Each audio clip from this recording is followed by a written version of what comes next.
Well, hello everybody. Welcome back to me, your host, Christian Watson.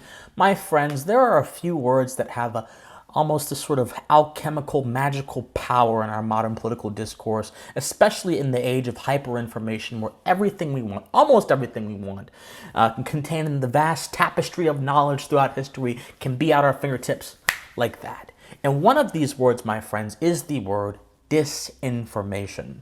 This is a word which has provided a basis for several laws which fundamentally restrict certain kinds of speech, like in the EU, their recent law that regulates hate speech and disinformation on tech platforms, or the Biden administration, who didn't necessarily pass a law, so to speak, but did try to use the symbolic authority of the government to make Facebook moderate its content to their desires under the auspices of it being disinformation. And then, of course, most famously and most recently, as of the posting of this video, the DHS Disinformation Governance Board, which the DHS claims is being used to target foreign misinformation and will not be used to regulate anything, simply an advisory board with people on there to advise about certain kinds of information. Now, the problem with that is when the government has a board or a council, that board or the council exists within the context of state authority and state force. And whether that force is being actively used or whether it's simply there and it's being symbolically used to represent something official and credible, which is what many people consider the government. Many folks consider government agencies to be official and credible sources of information because of the government, right? That's the argument. When something exists in that context, we have to be careful because the government is simply a composition of people who have biases, beliefs, and views just like you and I do. So we've seen this word disinformation used to clamp down on speech, clamp down on certain kinds of expression, and to really convey this false idea about information. Now, my friends, disinformation is a myth. It doesn't exist. Why doesn't it exist? Well, I'll just be honest with you. If we look at the etymology of the word, which is what we should do if we're trying to be philosophical, if you look at the etymology of the word disinformation, it relies on the Latin prefix dis, dis. And according to the etymology of that word, dis simply means the lack of or opposite of something. So if someone is dishonest, they lack honesty. If someone is, and you can keep going on with this because there's many different uses of the prefix. But I find this prefix particularly hard to use when it comes to information, because if we were going to use the etymology and take the word disinformation seriously at its very roots, we would basically be saying that disinformation lacks information, or it is the opposite of information. And I fundamentally disagree with this.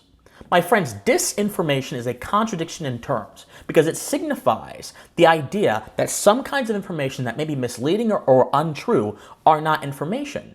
Yet, untrue information is still information. And all information is valuable even if it is untrue. Why is this so? This is so because all information is based upon a foundation. And foundations are morally instructive and have something to teach us if we approach them with reason and we set the passions aside.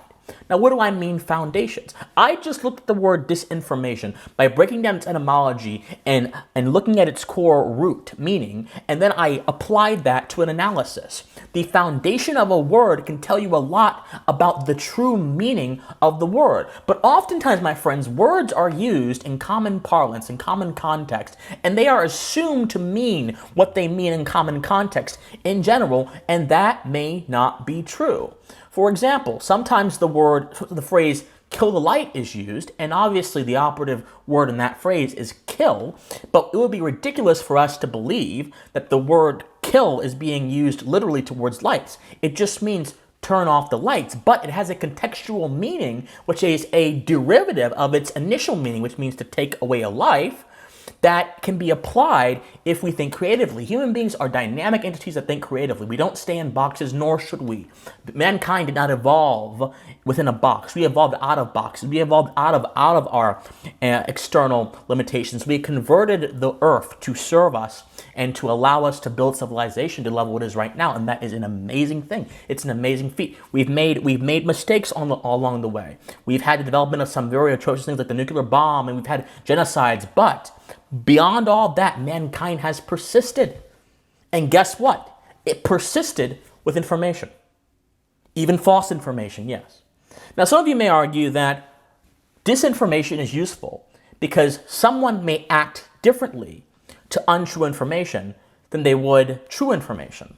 So this is an interesting argument because some might say, if I lie about someone and someone goes ahead and commits a bad action because I lied about someone, if I hadn't lied about that someone, that action was less likely to happen. Well, there's a problem with this as well. Information does not dictate how man responds to a particular phenomenon. Information, my friends, is simply content about something in the world. Write that down. Information is simply content about something in the world. And how one processes that content depends a lot on their outlook in life, their biases, their use of their faculty of reason, how well their passions are checked against their reason, and so on and so forth. If someone is a particularly emotional person, and let's say they were a Michael Jackson fan, and they saw Michael Jackson being held on trial for the abuses that he was alleged to commit, and instead of looking at the charges in the case by reason, and they simply said, they're trying to kill Michael, how dare you, I can't stand this, they hate them, and you began going out and just throwing things over in the street, that person, regardless of the truth of that information, had a certain disposition that primed them to act a certain way in the first place. If someone acts bad about a true fact, does that make the information any less valuable or any more dangerous? So, for example, there are some people in America that fundamentally dislike gay marriage. Some exist.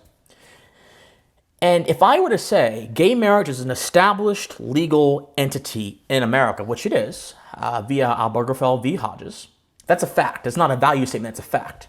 And someone says, I can't stand this, America is a country that's going down to hell, da, da, da, da.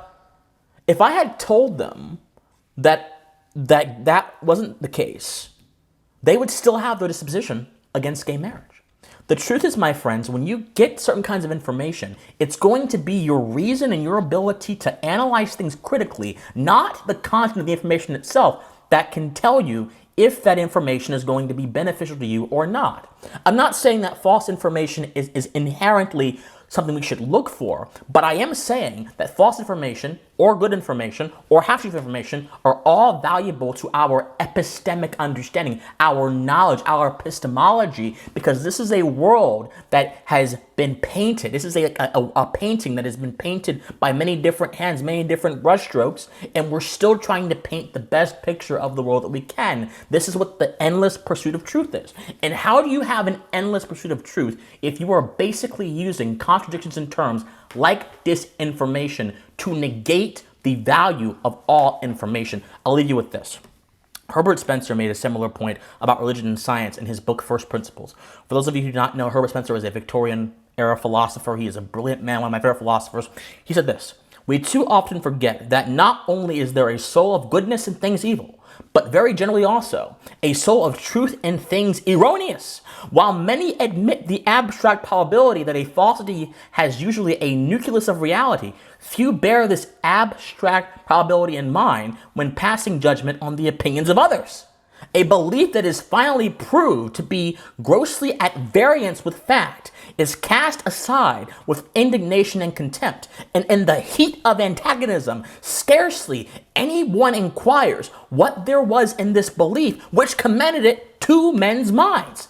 So we discard beliefs we believe to be untrue, but we never ask, why did people believe it in the first place?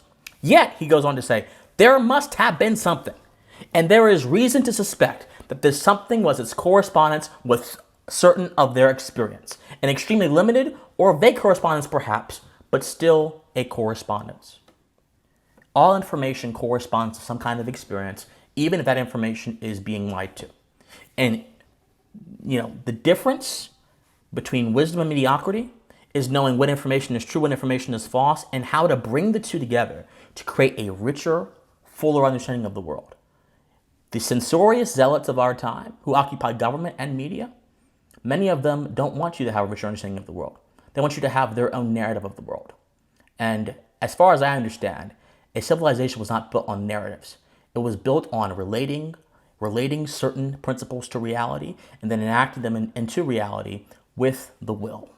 It was built upon people understanding certain natural truths that are endemic to the nature of humanity and then going ahead and fearlessly proclaiming those truths, no matter who called them misinformation, disinformation, or whatever. All information is valuable, and the moment you recognize that is the moment you can begin to seek wisdom in a more realer sense. Think on it. My friends, if you love me, you want to support me, please go to my Patreon, patreon.com/officialcwatson or PayPal, officialcwatson@gmail.com. I've got a local list. It's in the description down below. I've got a Discord, which is also there as well. If you guys want to support me, please share this video, and subscribe to this channel. I love you guys so much, and please stay pensive. Bye, guys.